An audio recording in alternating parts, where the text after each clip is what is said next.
The cemetery system, over the past 10 to 12 years, we have gone through 3 different managers, cemetery managers, and there have been instances where the information that is received at our office does not jibe fully with the information that is being recorded at the cemetery. Okay. Again, we have had individuals at the cemetery who consider that to be their domain.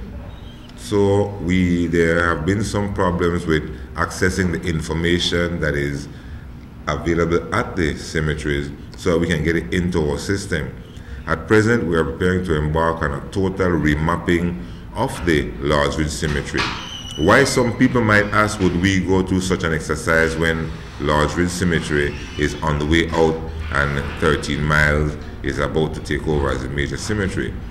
Because there are persons who in the past may have paid for tombs and grave spaces for their loved ones, and we will still find ourselves having to go back into Lords Ridge Cemetery to do the reopenings.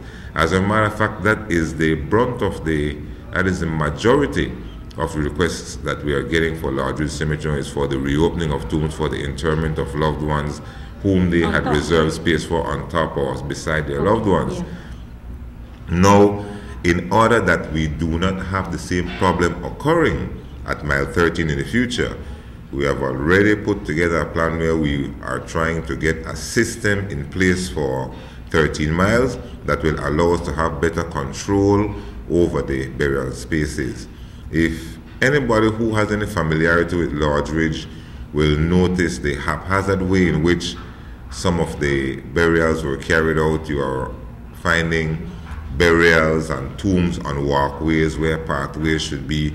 We're trying to eliminate that totally and prevent that from occurring at 13 miles.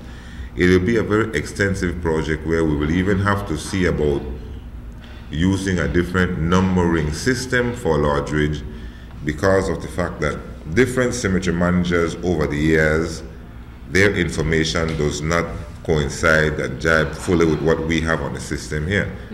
So now we will do a total remapping of Lords Ridge, standardizing the rowing, the numbering system, which will then allow us better access to the information that persons need when they come in regarding reopening of a tomb or even new burials. So the system, we are starting to work on that now, and I'm sure that at the end the exercise will prove to be very beneficial for all.